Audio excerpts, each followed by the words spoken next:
முகமாலை பிரதேசத்துல நிற்கிறோம். இதுலதான் ரவுண்ட்ஸுகள் பட்டிருக்காரு. ரவுண்ட்ஸுகள் பட்ட இடங்கள் எல்லாம் வந்து பாத்தீங்கன்னா அப்படியே தெரியுது. அந்த பங்கரை நோக்கி நடந்து கொண்டிருக்கிறோம். அத்தி வர கல் ஒன்று இருக்காரு. பள்ளிய கம்பி பாருங்க. இடங்கள் எல்லாம் வந்து பாருங்க. இயக்கத்துல கட்டுவது சொல்ல தேவையில்ல. இந்த துண்டு அப்படியே உடைஞ்சு போய் கிடக்கு பாருங்க. சொந்தங்களுக்கு அன்பான வணக்கம். இன்றைய நாள் நாங்க நிக்கிற இடம் வந்து பாத்தீங்கன்னு சொன்னா ஒரு முக்கியமான ஒரு இடத்துல நிக்கிறோம். எங்க என்று பாத்தீங்கன்னு சொன்னா முகமாலை பிரதேசத்துல நிக்கிறோம். முக்கியமா வந்து பாத்தீங்கன்னு சொன்னா இந்த முகமாலை பிரதேசங்கள்ல வந்து நிறைய யுத்தம் அதாவது பெரிய பெரிய யுத்தங்கள் நடந்த ஒரு இடம். இயக்கத்தினுடைய ஒரு எல்லையாக அமைந்த ஒரு இடமாக இந்த முகமாலை இடம் இருக்குது. அந்த இடத்துல வந்து பாத்தீங்கன்னு சொன்னா ஒரு பெரிய அளவிலான ஒரு பங்கர் ஒன்று நாங்கள் வந்து இன்றைய தினம் பார்த்தனாங்கள். அதைத்தான் உங்களுக்கு இந்த காணொலியில நாங்கள் காட்ட போறோம். காணொலியை முழுமையாக பார்க்கறதுக்கு முன்னுக்கு இப்போதான் என்னுடைய யூடியூப் தளத்தை பார்க்குறீங்கன்னா மறக்காம வந்து சப்ஸ்கிரைப் செய்து காணொலியை முழுமையாக வந்து பாருங்க. இப்போ வாங்க இந்த பங்கர் தொடர்பான முழுமையான விவரத்தை நாங்கள் வந்து பார்ப்போம். இப்போ வந்து பார்த்தீங்கன்னு சொன்னால் ஒரு மணல் பாதையினூடாகத்தான் நாங்கள் வந்து பயணித்து கொண்டிருக்கிறோம். பார்த்தீங்கன்னா அடிக்கிற வெயிலுக்கு உண்மையாலுமே பைக் ஓடுறதுக்கு அவ்வளோ கஷ்டமாக இருந்தது. கஷ்டப்பட்டு போகிறோமா? என்ன மண்ணா? கொஞ்சம் கவனம்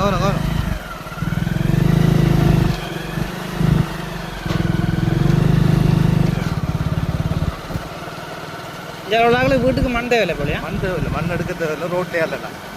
இந்த பகுதியெல்லாம் வந்து பார்த்தீங்கன்னு சொன்னால் மிகப்பெரிய பிரம்மாண்டமான யுத்தங்கள் வந்து நடைபெற்ற இடங்கள்லாம் உங்களுக்கு பார்த்தா தெரியும். வெறும் பனங்காடு தானங்க. உண்மையாலுமே மணல் பிரதேசம் தான். சரியான சண்டை நடந்த இடங்கள்லாம் இதெல்லாம் உங்களுக்கு நான் சொல்ல தேவையில்லை. இந்த மணல் பாதையிலிருந்து நாங்கள் வந்து ஒரு சிறிய ஒரு காட்டு வழியினூடாக தற்சமயம் வந்து அந்த பங்கரை நோக்கி நடந்து கொண்டிருக்கிறோம். பாருங்க, இந்த பகுதியில எல்லாம் வந்து பார்த்தீங்கன்னு சொன்னால் உண்மையாலுமே வந்து கால் வைத்து நடக்கும்போது ஒரு பயமா இருக்குது. ஏதாவது செல்லுகள் இருக்குமோ, கன்னிவடிகள் ஏதாவது இருக்குமோன்ற ஒரு பயத்தோடு தான் நாங்கள் வந்து பயணித்து கொண்டிருக்கிறோம். உண்மையாலுமே பார்த்தா தெரியும். ஒரு சிறிய ஒரு காட்டு பாதையினூடாக, ஒரு ஒற்றையடி பாதையினூடாக நாங்கள் வந்து அந்த பங்கரை நோக்கி தற்சமயம் பயணித்து கொண்டிருக்கிறோம். பாருங்க, முன்னுக்கெல்லாம் வந்து பார்த்தீங்கன்னு சொன்னால் நிறைய வீடுகள் இருக்குது. நிறைய வீடுகள் வந்து தொடர்ச்சியாக வந்து கட்டி கொண்டிருக்கிறாங்க. அந்த சைட்டெல்லாம் பார்த்தா தெரியும். பாதைகளினுடைய அமைப்பு தான் வந்து சரியான கஷ்டமாக இருந்தது. பைக் ஓடி வர்றதே பெரிய ஒரு கஷ்டமாக இருந்தது. அப்படியான சூழலாம் அமைஞ்சிருக்கு இந்த இடம் பார்த்தீங்கன்னா தெரியும். ஆனாலும் இதெல்லாம் வந்து பார்த்தீங்கன்னு சொன்னால் இந்த பகுதிகள் எல்லாம் வந்து பார்த்தீங்கன்னு சொன்னால் மறக்க முடியாத ஒரு வரலாற்று பதிவுகளை வந்து சுமந்து இருக்கக்கூடிய ஒரு இடமா தான் இது இருக்குது. இதில் வந்து பாருங்க, இதான் பிரதான அந்த வாசல் பகுதியாக இருந்திருக்கு. இந்த பேர்சனுடைய ஒரு வாசல் பகுதியாக இருந்திருக்கு. பாருங்க, இந்த பழைய கட்டுகள் கட்டியிருக்கு. பாருங்க, இந்த பகுதியெல்லாம் நான் வந்து கேட்டு இருந்திருக்கணும். போனோம்னு சொன்னால் உள்ளே வந்தோம்னு சொன்னால் இங்கே வந்து பாருங்க, இது ஃபுல்லாக மான் சோலையாகத்தான் இருக்குதுங்க. ஃபுல்லாகவே வந்து நிறைய மாமரங்கள் இருக்குது. இந்த மாமரங்களை வந்து அணைவாத்தான் வச்சு இந்த பங்கர் வந்து கட்டியிருக்காங்க. பாருங்க, ஃபுல்லாக மாமரங்கள்லாம் இருக்குது. இந்த மாமரத்துக்கு கீழே தான் ஒரு பங்கர் வந்து கட்டியிருக்காங்க. பாருங்க, பெரிய ஒரு மாமரம் ஒன்று நிற்குது. இதுக்கு கீழே தான் இந்த பங்கர் வந்து கட்டியிருக்காங்க. பாருங்க, மிக பிரமாண்டமான ஒரு பங்கர்.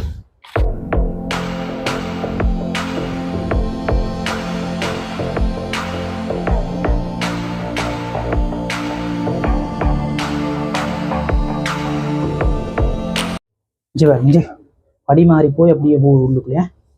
இவ்வளோ பாதுகாப்பாக கட்டியிருக்கேன் பாருங்க. நான் கொண்டே காட்டுறேன் பாருங்க உங்களுக்கு. பாருங்க, படி மாறி வச்சு பாருங்க, கம்பியை மேலே அப்படியே இந்த துண்டு அப்படியே உடைஞ்சிட்டு பாருங்க. உள்ளே போகும்போதுங்க பாருங்க. உள்ளுக்குள்ளே போகிறது கொஞ்சம் சேஃப்டின்ற ஒரு பெரிய பிரச்சனை இருக்குதான் பாருங்க.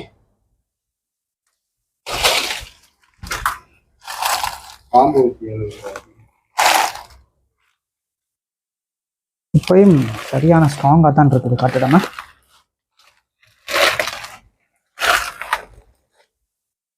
ஒரு எல் வடிவத்தில் கட்டியிருக்காங்க. பாருங்க எப்படி இருக்குன்னு பாருங்க. கட்டிடமா ஒரு எல் ஷேப்ல அப்படியே கட்டியிருக்காங்க.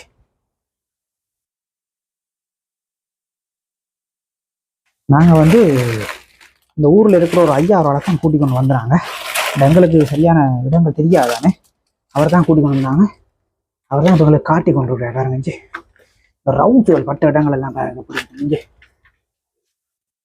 இதெல்லாம் அந்த காயங்கள் பட்ட ரவுண்ட்ஸுகள் சண்டை நேரங்கள்ல பட்ட இடங்கள் மாதிரி தான் கிடக்கு. பாருங்க,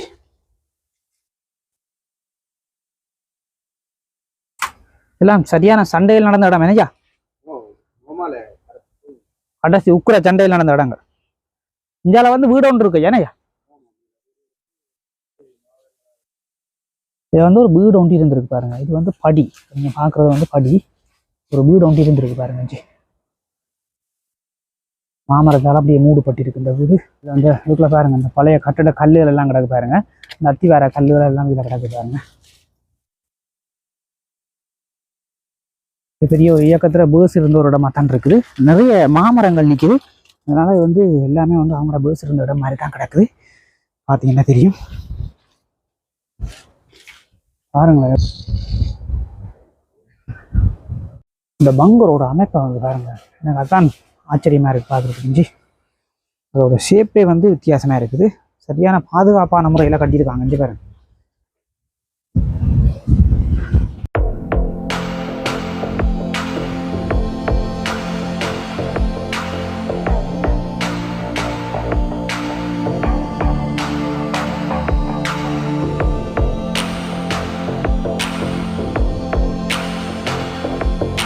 இஞ்சி பாருங்க, இஞ்சி இதில் தான் ரவுண்ட்ஸ்கள் பட்டுருக்கு பாருங்க. இஞ்சி இவ்வளோ பூரையாக இருக்குது பாருங்க. இஞ்சி பாருங்க, இஞ்சி இதான் ரவுண்ட்ஸ் பட்ட இடங்கள் ஃபுல்லாக பார்க்க தெரியுதா? இஞ்சி இந்த துண்டு அப்படியே உடைஞ்சு போய் கிடக்கு பாருங்க. இஞ்சி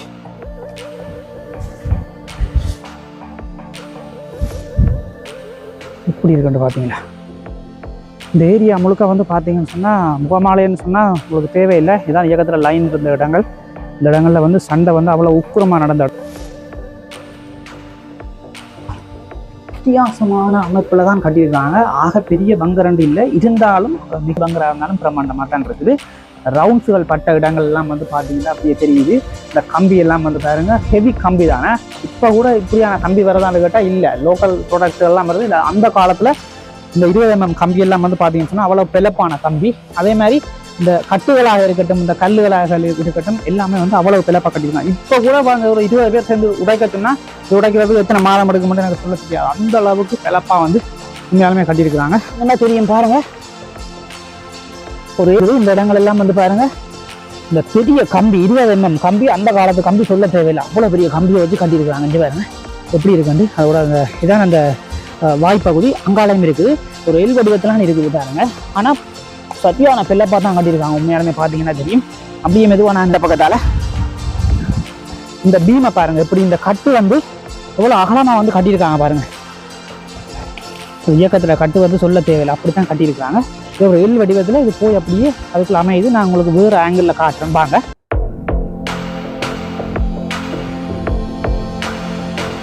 பாருங்க இந்த பங்கரோட இந்த மேல் ஷேப்பை பாருங்க எப்படி இருக்குண்டு. இப்படி தான் இருக்கு பாருங்க.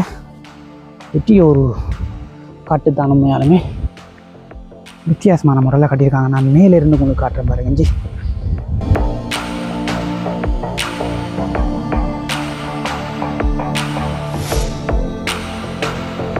பங்கரோட அமைப்பை வந்து இப்போ நாங்கள் பார்த்துட்டோம். அடுத்தது வந்து பார்த்தீங்கன்னு சொன்னால் இந்தியாவில் இதை சுற்றி வந்து வேறு இயக்கங்கள் இருந்த வாழ்ந்த இடங்கள், அது வீடுகள் எல்லாம் இருக்குது. இந்தியாவில் ஒரு கிணறு ஒன்று இருக்குதாம். அதையும் அப்படியே போய் நாங்கள் இதுக்கால போய் பார்ப்போம். இதுக்குள்ள வந்து பார்த்தீங்கன்னு சொன்னால் கிணறு ஒன்று இருக்குது. அதாவது வந்து ஒரு கட்டு கிணறு ஒன்று இதுக்குள்ள இருக்குது. பார்ப்போம், கிணறு போய் பார்ப்போம், என்ன கட்டத்தில் இருக்குன்னு தெரியல, பார்ப்போம். இங்கே பாருங்க, எல்லாம் பயங்கர பத்தேலுமா இதுவுமா தான் இருக்கு. இதுக்கால போகவே பயமாக கிடக்கு.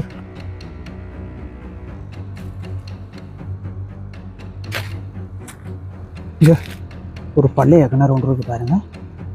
நல்ல தண்ணியோட நிற்கிது பாருங்க. இஞ்சி அப்படியே பின்னுக்கு போய் இயக்கத்தினுடைய வீடுகள் எல்லாம் இருந்தது. இந்தால என்ன சொல்கிறது, இந்த இடத்த பார்த்தாலே பழைய ஞாபகங்கள்லாம் வருது. அந்தளவுக்கு உக்குரமான சண்டை நடந்த இடங்கள்லாம் இதெல்லாம் பார்த்தீங்கன்னா தெரியும்.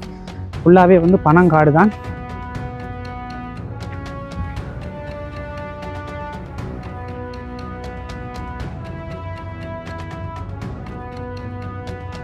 இதில் வந்து ஒரு பெரிய பள்ளம் ஒன்று இருக்குது பாருங்க. அது என்ன,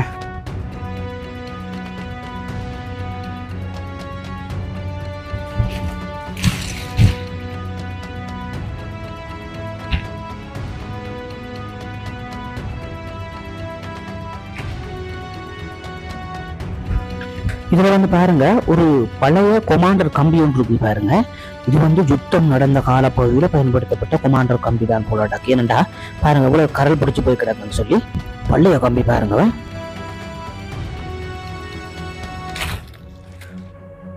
கால் வச்சு நடக்கும்போது கொஞ்சம் பயமாக தான் இருக்குது. சரியான பத்தையாக இருக்குதுங்க. இந்த கட்டிடங்கள் இருக்குது பாருங்கள். இதில் வந்து இயக்கத்தில் வீடு இது வந்து இயக்கம் இருந்திருக்காங்க, வீடுகள் இருந்திருக்கு. அந்த கட்டிடம் தான் இருக்குது பாருங்கள். இதில் கட்டிட தொகுதி கல்லுகள் எல்லாம் இருக்குது பாருங்கள். பெரிய ஒரு வீடு ஒன்று இருந்திருக்கு. இதில்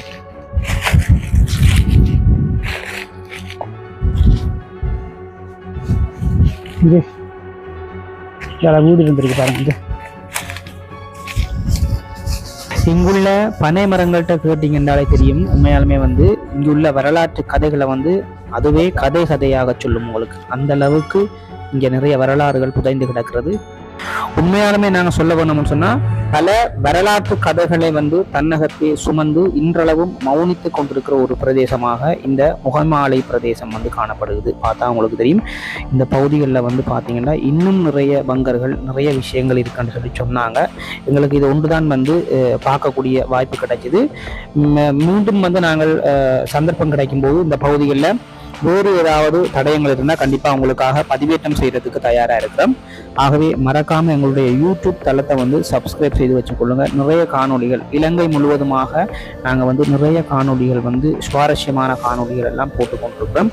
ஆகவே எங்களுடைய யூடியூப் தளத்தை மறக்காமல் சப்ஸ்கிரைப் செய்துட்டு எங்களுக்கு ஒரு பெரிய ஒரு சப்போர்ட் உண்டு தாங்க. இது மட்டும் இல்லை, நாங்கள் நிறைய வரலாற்று பதிவுகளும் போகிறோம். நாங்கள் ஒவ்வொரு இடங்களுக்கும் போய் அந்த இடங்களில் உள்ள சுவாரஸ்யமான விஷயங்களையும் நாங்கள் வந்து எங்களுடைய வெப்சைட்டில் வந்து பதிவேற்றம் செய்து கொண்டிருக்கிறோம். ஆகவே எங்களுக்கு ஒரு சப்போர்ட் உண்டு தாங்க. வேறு என்ன உறவுகளே மறக்காமல் என்னுடைய சேனலை வந்து சப்ஸ்கிரைப் செய்து வச்சுக்கொள்ளுங்க. மற்றும் ஒரு பதிவில் நான் உங்களை சந்திக்கிறேன். நன்றி, வணக்கம்.